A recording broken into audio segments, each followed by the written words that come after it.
এক তাঁতি আর তার বউ, তারা বড়ই গরিব। কোনোদিন খায়, কোনোদিন খাইতে পায় না। তাঁত খুঁটি চালাইয়া কাপড় বুনাইয়া কি বা তাহাদের আয়। আগেকার দিনে তারা বেশি উপার্জন করিত। তাহাদের হাতের একখানা শাড়ি পাইবার জন্য কত বাদশাহজাদিরা, কত নবাবজাদিরা তাহাদের উঠানে গড়াগড়ি পারিত।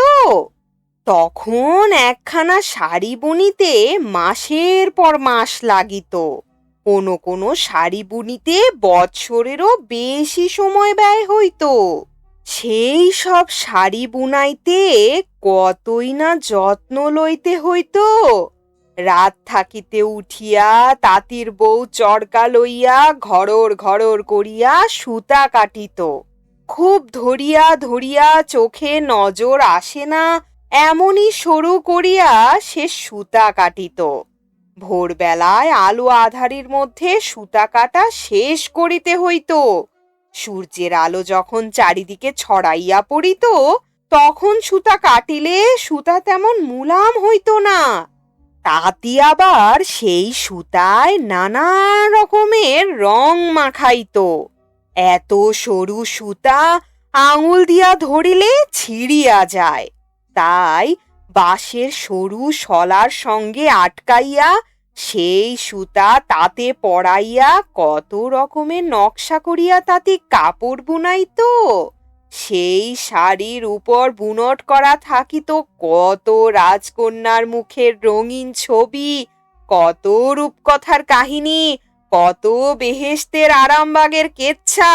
ঘরে ঘরে মেয়েরা সেই শাড়ি পরিয়া যখন হাঁটিত, তখন সেই শাড়ির ভাঁজে ভাঁজে কত গোলেবাক ওয়ালি আর কত লুবান কন্যার কাহিনী ছড়াইয়া পড়িত। শাড়িগুলির নামই বা ছিল কত সুন্দর। কলমি ফুল, গোলাপ ফুল, মন খুশি, রাসমণ্ডন, মধুমালা, কাজললতা, বালুচর। শাড়িগুলির নাম শুনিয়াই কান জুড়াইয়া যায়। কিন্তু কি সে কি হইয়া গেল! দেশের রাজা গেল, রাজ্য গেল, দেশবাসী পথের ভিখারি সাজিল, বিদেশি বণিক আসিয়া শহরে কাপড়ের কল বসাইল। কলের ধোঁয়ার উপর শোয়ার হইয়া হাজার হাজার কাপড় ছড়াইয়া পড়িতে লাগিল।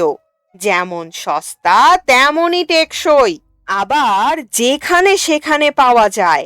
তাঁতির কাপড় কে আর কিনিতে চায়? হাট হইতে নকশি শাড়ি ফিরাইয়া আনিয়া তাঁতিরা কাঁদে। শূন্য হাঁড়িতে চাউল না পাইয়া তাঁতির বউ কাঁদে। ধীরে ধীরে তারা সেই মিহিন শাড়ি বুনান ভুলিয়া গেল। এখনকার লোক নকশা চায় না, তারা চায় টেকসই আর সস্তা কাপড়। তাই তাঁতি মিলের তৈরি মোটা সুতার কাপড় বুনায়। সেই সুতা আবার যেখানে সেখানে পাওয়া যায় না, চোরা বাজার হইতে বেশি দামে কিনিতে হয়। এখন কাপড় বেচিয়া যাহা লাভ হয়, তাহাতে কোনো রকমে শুধু বাঁচিয়া থাকাই যায়। এটা ওটা কিনিয়া মনের ইচ্ছা মতো খাওয়া যায় না।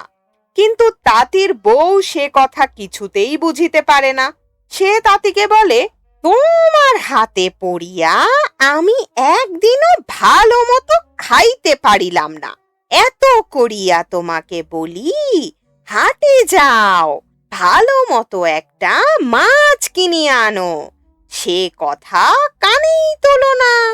তাঁতি উত্তর করে, এই সামনের হাটে যাইয়া তোমার জন্য ভালো মতো একটা মাছ কিনিয়া আনিব।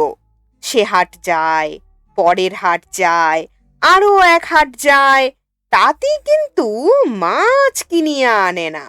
সেদিন তাঁতির বউ তাঁতিকে ভালো করিয়াই ধরিল। এ হাটে যদি মাছ কিনিয়া না আনিবে, তবে রহিল পড়িয়া তোমার চরকা, রহিল পড়িয়া তোমার নাটাই, আমি আর নলি কাটিব না, রহিল পড়িয়া তোমার শলা, আমি আর তেনা কাড়াইব না। শুধু শাক ভাত আর শাক ভাত খাইতে খাইতে পেটে চড় পড়িয়া গেল, তাও যদি পেট ভরিয়া খাইতে পাইতাম। তাতে কি আর করে, একটা ঘষা পয়সা ছিল, তাই লইয়া তাঁতি হাটে গেল। এ দোকান ও দোকান ঘুরিয়া অনেক দর দুস্তুর করিয়া সেই ঘষা পয়সাটা দিয়া তাঁতি 3টি ছোট্ট মাছ কিনিয়া আনিল। মাছ দেখিয়া তাঁতির বউ কি খুশি, আহ্লাদে আটখানা হইয়া সে মাছ কুটিতে বসিল। এভাবে ঘুরাইয়া ওভাবে ঘুরাইয়া কত গুমর করিয়াই সে মাছ কুটিল, যেন সত্য সত্যই একটা বড় মাছ কুটিতেছে। তারপর পরিপাটি করিয়া সেই মাছ রান্না করিয়া তাঁতিকে খাইতে ডাকিল। তাঁতি আর তার বউ খাইতে বসিল। 3টি মাছ কে 2টি খাইবে আর কে 1টি খাইবে কিছুতেই তারা ঠিক করিতে পারে না। তাঁতি বউকে বলে, দেখো, রোদে ঘামিয়া কত দূরের পথ হাঁটিয়া এই মাছ কিনিয়া আনিয়াছি। আমি 2টি মাছ খাই, তুমি একটা খাও। বউ বলে, তাহা হইবে না। এতদিন বলিয়া কহিয়া কত মান অভিমান করিয়া তোমাকে দিয়া মাছ কিনাইয়া আনিলাম, আমি 2টি মাছ খাইব। তাঁতি বলে, তাহা কিছুতেই হইবে না। কথায় কথায় আরো কথা উঠে, তর্ক বাড়িয়া যায়, সেই সঙ্গে রাতও বাড়ে, কিন্তু কিছুতেই মীমাংসা হয় না কে 2টি মাছ খাইবে আর কে 1টি মাছ খাইবে। অনেক বাদানুবাদ, অনেক কথা কাটাকাটি, রাতও অর্ধেক হইল। তখন দুইজনে স্থির করিল তাহারা চুপ করিয়া ঘুমাইয়া থাকিবে, যে আগে কথা বলিবে সেই একটা মাছ খাইবে। তাঁতি এদিকে মুখ করিয়া, তাঁতির বউ ওদিকে মুখ করিয়া শুইয়া রহিল। থালা ভরা ভাত তরকারি পড়িয়া রহিল। রাত কাটিয়া ভোর হইল, কিন্তু কারো মুখে কোনো কথা নাই। ভোর কাটিয়া দুপুর হইল, কিন্তু কারো মুখে কোনো কথা নাই। দুপুর কাটিয়া সন্ধ্যা হইল, কিন্তু কারো মুখে কোনো কথা নাই। বেলা যখন পড়ো আকাশের কিনারায় সাঝের কলসি ভরো ভরো, পাড়ার লোকেরা বলা বলি করে, আরে ভাই, আজ তাঁতি আর তাঁতির বউকে দেখিতেছি না কেন?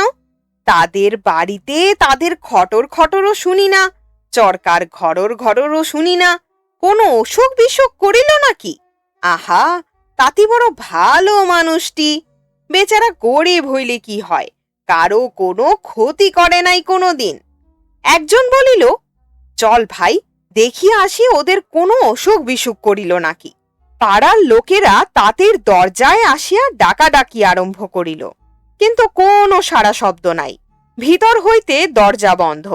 তখন তারা দরজা ভাঙিয়া ঘরে ঢুকিয়া দেখিল তাঁতি আর তাঁতির বউ শুইয়া আছে, নড়ে না চড়ে না, ডাকিলেও সাড়া দেয় না। তারপর গায়ের মোল্লা আসিয়া পরীক্ষা করিয়া স্থির করিল তাহারা মরিয়া গিয়াছে। আহা, কি ভালোবাসা রে! তাঁতি মরিয়াছে, তাহার শোকে তাঁতি বউও মরিয়া গিয়াছে। এমন মরা খুব কমই দেখা যায়।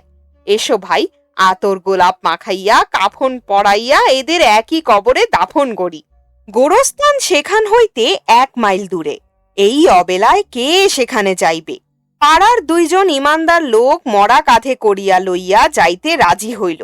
মোল্লা সাহেব ঘোড়ায় চড়িয়া সঙ্গে সঙ্গে চলিলেন। কবর দেয়ার সময় জানাজা পড়িতে হইবে। গোরস্থানে মোর্দা আনিয়া নামানো হইল। মোল্লা সাহেব একটি খুঁটার সঙ্গে তার ঘোড়াটা বাঁধিয়া সমস্ত তদারক করিতে লাগিলেন। তার নির্দেশ মতো কবর খোঁড়া হইল। তাঁতি আর তাঁতির বউকে গোসল করাইয়া কাফন পরাইয়া সেই কবরের মধ্যে শোয়াইয়া দেওয়া হইল। তখনও তাহারা কথা বলে না। তাহাদের বুকের উপর বাঁশ চাপাইয়া দেওয়া হইল, তখনও তাহারা কথা বলে না। তারপর যখন সেই বাঁশের ওপর কোদাল কোদাল মাটি ফেলানো হইতে লাগিল, তখন বাঁশ খুঁটি সমেত তাঁতি লাফাইয়া বলিয়া উঠিল, তুই 2টা খা, আমি একটা খাবো। সঙ্গে ছিল 2জন লোক আর মোল্লা সাহেব। তারা ভাবিল নিশ্চয়ই ওরা ভূত হইয়া জাগিয়া উঠিয়াছে। সঙ্গের 2জন লোক মনে করিল তাঁতি যে তার বউকে 2টা খাইতে বলিল, নিশ্চয়ই সে তাহাদের 2জনকে খাইতে বলিল। তখন তাহারা ঝুড়ি কোদাল ফেলিয়া দে দৌড়, যে যত আগে পারে। মোল্লা সাহেব মনে করিলেন তাঁতি নিজেই আমাকে খাইতে আসিতেছে। তখন তিনি তাড়াতাড়ি আসিয়া ঘোড়ার পিঠে সওয়ার হইয়া মারিলেন চাবুক। ভয়ের চোটে খুঁটি হইতে ঘোড়ার দড়ি খুলিয়া লইতে ভুলিয়া গেলেন। চাবুক খাইয়া ঘোড়া খুঁটি উপড়াইয়া দিল ছুট।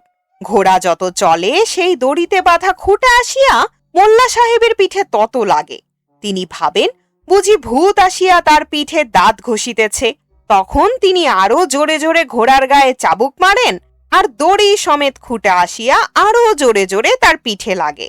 হাসিতে হাসিতে তাঁতি আর তাঁতির বউ বাড়ি আসিয়া ভাত খাইতে বসিল।